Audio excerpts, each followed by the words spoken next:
Am I the jerk for kicking my brother and his pregnant girlfriend out of my house after they treated it like a free hotel and insulted my husband? Posted by u/throwwira890384. I, 28F, know this sounds terrible, but please bear with me. My brother, 24M, is the only son in our family, and I don't know about anywhere else, but in an Asian family, it's basically a given that he was treated better than my older sister and me growing up. Our father passed away right before my brother graduated high school, and our beloved mother decided it was a good idea to make my sister and me pay for his college tuition because my father had paid for ours until we graduated. For the record, I don't make tons of money. It's above average, but I'm not exactly swimming in cash. Plus, I work long hours. The economy sucks these days. Now, I'm married. I proposed to this beautiful man, 28M, I've known since middle school after he got into a terrible accident that caused him to lose almost all of his motor skills. He was in a coma for about 2 weeks, and I swore that if he woke up, I'd marry him. So I did. I'm a woman of my word, after all. He also lost his job because of the accident, but he still has income from his investments, and his parents gifted him one of their properties to rent out afterward. Yes, his parents are loaded, with a capital L. Even without financial trouble, I still watched him fall into a deep slump, struggling with depression because he'd been robbed of everything he knew, his job, his active outdoor hobbies, etc. He couldn't walk for almost a year, and to this day, he still can't stand or walk for too long, even with his cane.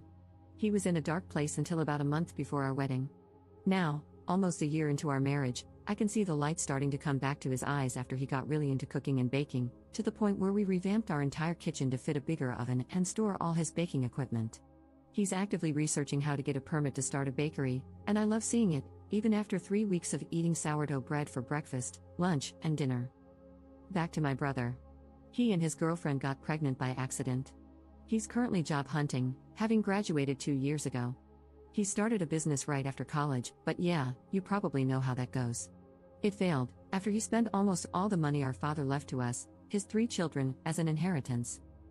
That caused a rift between him and my oldest sister. I don't blame my sister for being furious because he also spent her share of the inheritance after paying his tuition.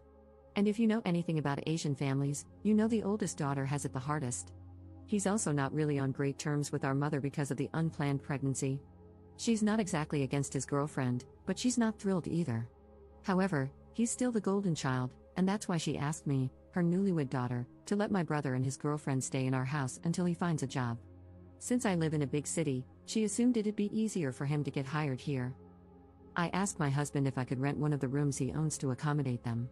My husband, being the absolute angel he is, said that since what he owned wasn't exactly suitable for long-term living with a baby, he'd see if he could remodel one. They could move in once it was ready and only start paying rent once my brother got a job. In the meantime, they could stay in our upstairs guest room. I've read stories about situations like this being recipes for disaster, and damn, I should have listened. They moved in sometime before Christmas. Both of them did the bare minimum around the house. They washed their own dishes, but only the small ones like plates, glasses, and bowls, leaving the pots and pans for us to clean. They did their own laundry, but that's it.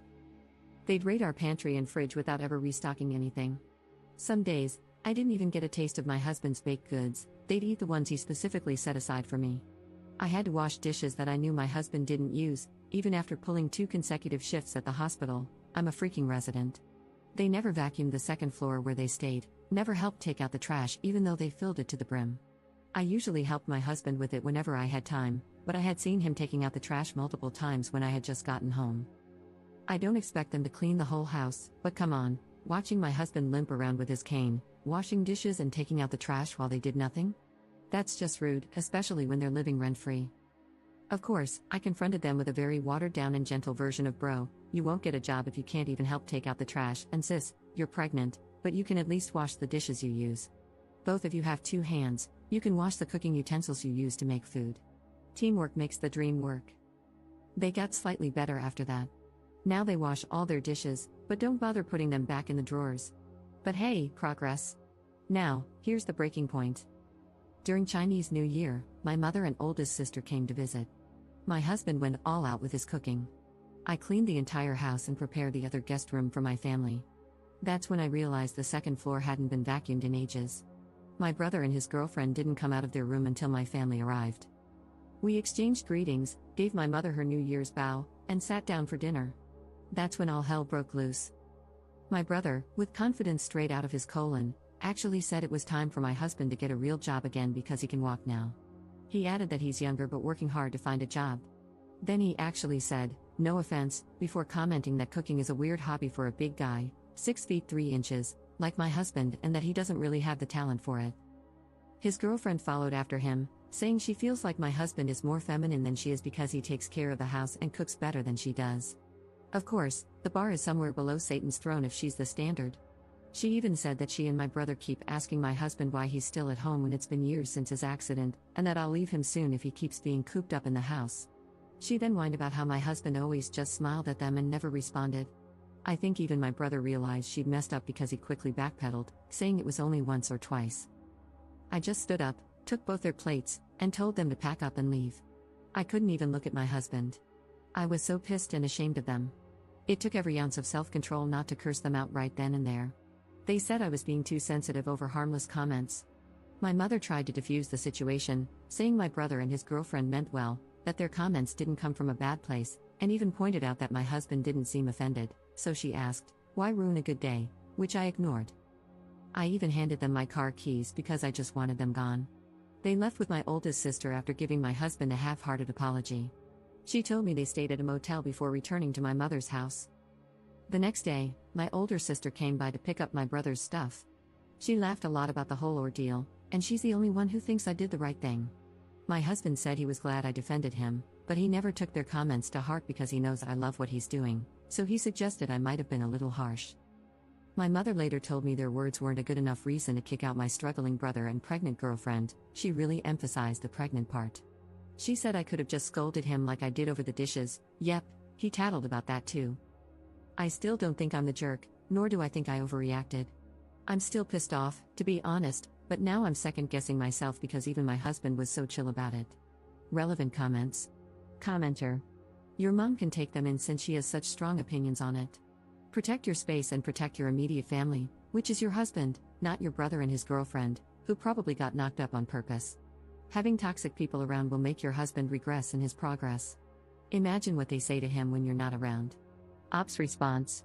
That's my biggest worry as well.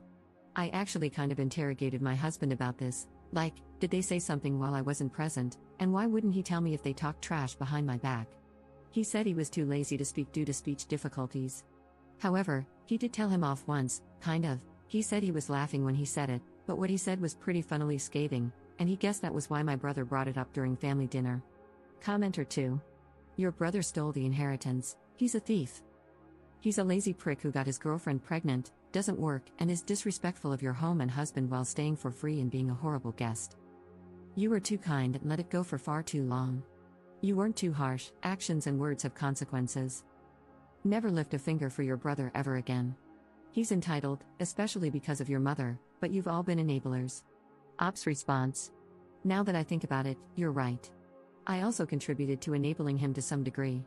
Lesson learned, never again. Commenter 3. If your father's will clearly stated which portion goes to whom, could you and your sister sue him for theft? Ops response. No specific amount, but we agreed to split it equally. My sister could have tried that but didn't, and I couldn't because I had used my inheritance to pay his tuition. There's no way I would give them my hard-earned cash. I got the feeling she would demand something else if I used that money since she had already told us to pay his tuition because ours was paid by her and my father, so I'd rather not have it. It was actually meant to fund our wedding because my father wouldn't be there, and it was left to my mother. She's supposed to give it to us when we get married. I just told her that I was in no position to pay for his tuition, so she should just use that money. Update 1 day later. Hello, I never thought I'd write an update to my previous story.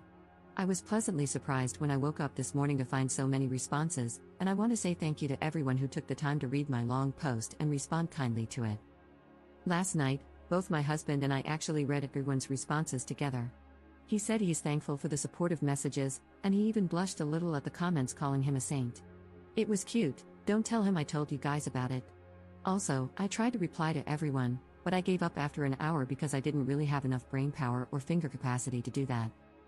I wrote update in the title, but a big portion of this post will be explanations. To do that, I want to respond to a few questions I encountered frequently in my previous post. 1. Did I get my car back? He never took my car, my sister did. She took it out and drove it to a motel, so my car is safe and sound in my garage. 2. Why did I let him into my house? Honestly, I'm not really close to my family by Asian family standards. You can guess why. I also attended a boarding high school, so I had already moved out by then. During all my college years, I can count on one hand how many times I came home, only during New Year for less than a week each time. During semester breaks, I'd look for part-time jobs just to avoid going home. I also kept very limited contact, and during those times, I only knew him as a spoiled brat, a mama's boy. He never made any remarks against me or did anything out of line before. I believe that after my father, he's the most wary of me since I was the one who scolded and forced him to apologize to either our mother or oldest sister multiple times after our father passed. That's why I never expected him to do or say something so outrageous. He also got good grades from a respectable college, so I assumed he'd get a job in no time. Prior to my mother asking me to let him stay, she actually asked me to fund his wedding. Snowball's chance in hell. Even when she said it didn't need to be a big one, still, hell no. It'd be easier to split her hair into 7 different parts than to make me pay for it. That's why I compromised to avoid a long, drawn-out series of nagging and grumbling by letting him stay until he got a job. That was one of the biggest missteps I made. 3. Why did I agree to pay his tuition? Why did I let him take my share of the inheritance?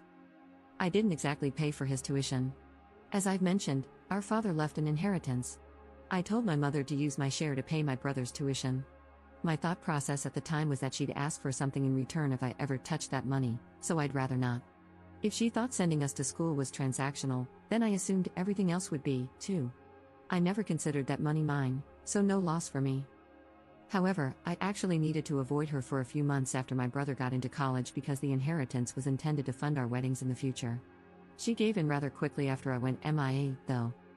I did sit him down, made him apologize, and had him promise he'd pay it back to our oldest sister after he failed his businesses. But it wasn't my place to forgive or scold him because I had consented to my mother, which equals him, I guess, using my share. Thinking about it, I should have at least held him for my sister to slap. 4. Why does my husband, as some of you put it, have no spine? Excuse you? My husband's got titanium in his spine, literally and figuratively.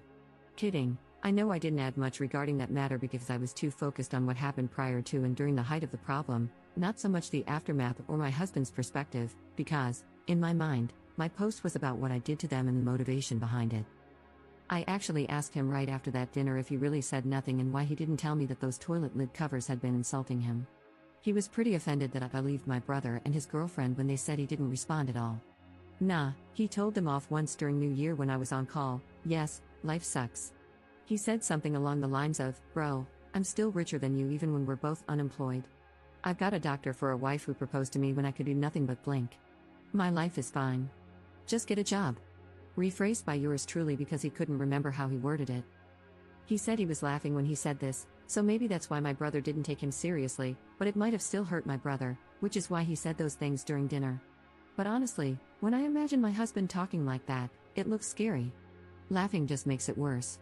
Kind of hot, though, but that's TMI. As to why he didn't tell me, he didn't take it to heart and was too lazy to bring it up.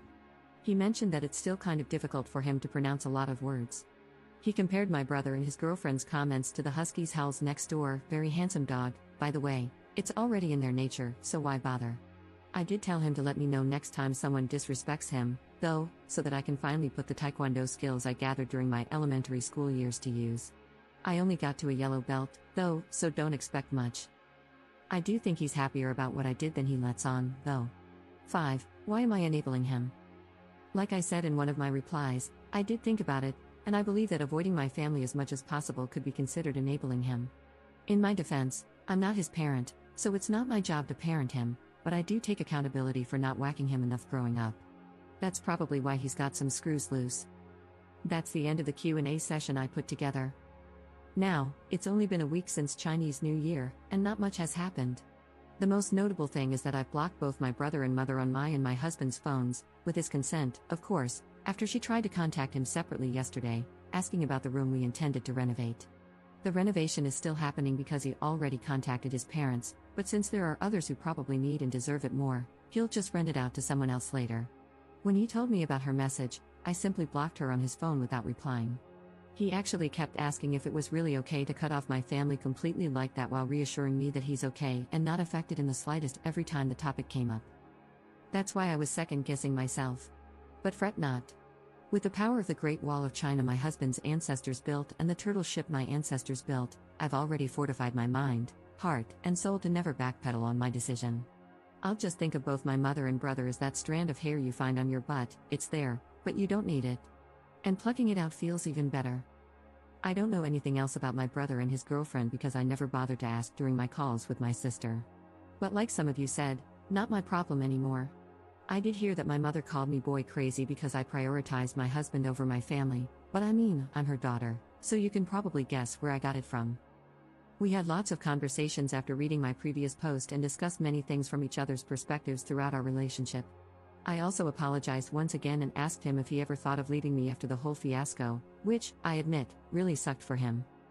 He asked me if I remembered telling him to just get fat after proposing to him with a ring that was too big because I had bought one the same size as our couple ring. Asian thing, some of us are sappy like that, don't judge me, a few days after he woke up. He said that if I took a step forward to stay with him when he could do absolutely nothing, why would he even think of leaving me now when I'm doing everything in my power to stand by him? I might make mistakes, and it might seem like it's not enough for others, but it's more than enough for him. We can always fix things, and just like how he ate a lot throughout his recovery so his finger could fit that ring, he'll pick up my slack. So, what's the problem? I bawled and am currently taking sick leave because my eyes are super swollen. Thanks for reading. Lol, kidding, not yet, people. I know I talk too much, but the last thing I want to say is that I hope everyone who finds themselves in a similar situation knows that it's normal to feel like it's difficult to stand up for yourself. It's okay if it takes time. Navigating difficult situations isn't exactly a walk in the park, but if you choose to go through it, that act of navigating and standing up for yourself adds to your value as a human being. You made a mistake, managed to fix it, and learned from it. It's easier said than done, and that's why it's something to be proud of. So keep your chin up and hang in there. Now for real, thanks for reading. I hope you all have a great year ahead. Relevant comments. Commenter. My guess is that you are Korean since you mentioned the turtle ship? Anyway, I wanted to fill you with Chinese auntie/mom energy, which would chastise your brother for his poor, rude behavior. I'm pretty sure Korean aunties and moms have it too. Lots of Asian men do the majority of the cooking for their families and do it really well. I'm in a brain injury Discord server, so I know about having to relearn everything and struggling with speaking. Glad that he's found a hobby and passion. Some of our male members love to bake too. Ops response. Correct, I'm of Korean descent. Older generations of Korean boy moms, at least the ones I encountered both online and IRL, are one of the worst cases of boy moms. They truly think their little pup is a gift from heaven and deserve to be given everything on a silver platter. They'll defend their son no matter what they did and make sure he never did any housework even when you're about to give birth. I'm not saying every Korean mother with sons is like that, but there are many of them. I'm a Jippo, people who are ethnic Korean but were born and raised outside of Korea, and it's been decades since my mother left Korea yet she still acts like that. Commenter 2. Op's husband sounds totally chill, not surprising, as he's already faced and beaten near deadly circumstances. In comparison, something like bad acting in-laws must seem like nothing. Op's response. It just hit me after reading this. He never said anything like this, but if it's really the case, I think I can see why he's so chill about the whole ordeal. Thank you for this reminder. I'll make sure he never finds himself in the same situation moving forward.